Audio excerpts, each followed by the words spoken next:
Oke, mari kita bahas salah satu kasus paling bikin geger saat ini. Penanganan berkas Jeffrey Epstein oleh Departemen Kehakiman Amerika atau DOJ. Nah, setelah rilis dokumen terbaru dan sidang Kongres yang jujur aja kacau balau, ada satu pertanyaan besar yang muncul di benak semua orang. Apakah Departemen Kehakiman ini lagi nyembunyiin sesuatu? Yuk kita bedah bareng-bareng. Oke, pertama-tama, biar kita semua sepaham, kita harus tahu dulu nih, apa sih versi cerita resmi dari DOJ sendiri? Jadi menurut memo internal mereka yang akhirnya dirilis ke publik, ceritanya begini. Investigasi mereka itu nggak nemuin bukti apapun soal adanya jaringan perdagangan seks yang lebih besar. Mereka juga bilang tuh, yang namanya daftar klien itu nggak ada. Tapi, ya gitu deh, cerita resmi ini susah banget buat dipercaya banyak orang. Apalagi, fakta-fakta baru terus saja bermunculan. Dan ini yang membawa kita ke masalah utamanya, nama-nama yang dihitamkan atau disensor dari dokumen. Nah, retakan pertama di cerita versi DOJ ini mulai kelihatan waktu para anggota parlemen memutuskan buat ngecek sendiri berkas-berkasnya. Dan bener aja, mereka nemuin sesuatu yang aneh banget.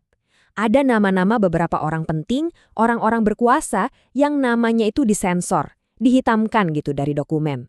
Menurut para anggota parlemen ini, nggak ada alasan hukum yang jelas kenapa nama mereka harus disembunyiin.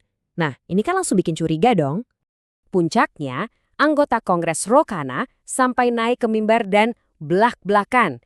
Dia sebutin ke-6 nama ini di depan publik.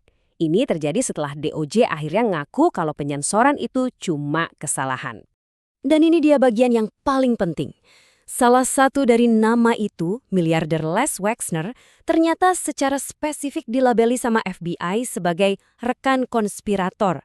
Ini bukan tuduhan main-main ya, artinya FBI pernah percaya dia ini terlibat aktif. Tapi anehnya, justru namanya dia yang coba disembunyiin. Kenapa coba? Nah, kejanggalan ini kan akhirnya meledak. Puncaknya waktu Jaksa Agung Pam Bondi dipanggil buat bersaksi di hadapan Kongres. Suasananya langsung panas.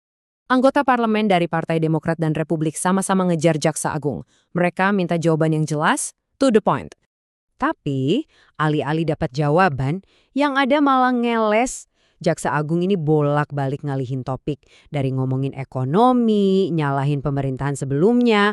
Pokoknya apa aja deh asal jangan bahas soal Epstein. Sidangnya jadi makin panas. Yang tadinya tujuannya buat cari kebenaran, malah jadi ajang saling tuding. Dan sikap Jaksa Agung Bondi yang defensif abis itu bukannya bikin tenang, malah bikin orang makin yakin.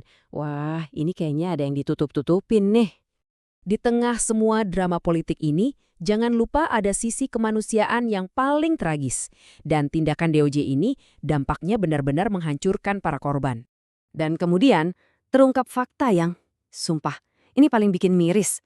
Ternyata DOJ bukan cuma gagal melindungi para penyintas, mereka malah secara aktif ngebocorin data pribadi korban. Nama, alamat, bahkan foto-foto pribadi mereka. Ini benar-benar pengkhianatan yang luar biasa. Terus, ada satu momen di sidang itu yang bikin semua orang terdiam.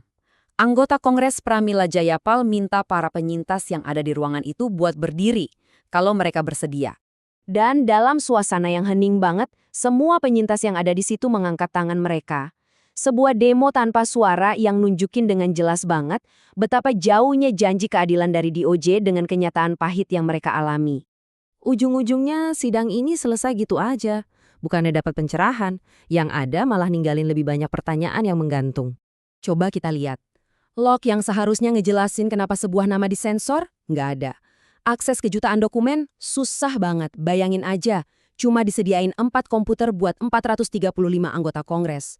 DOJ bilang tingkat kesalahannya sangat rendah. Tapi kesalahan yang sedikit itu dampaknya fatal. Terus mereka juga bilang ada investigasi lain yang lagi jalan, tapi detailnya nggak ada sama sekali. Jadi gimana mau transparan kalau begini? Jadi pada akhirnya kita kembali ke pertanyaan awal yang bikin resah.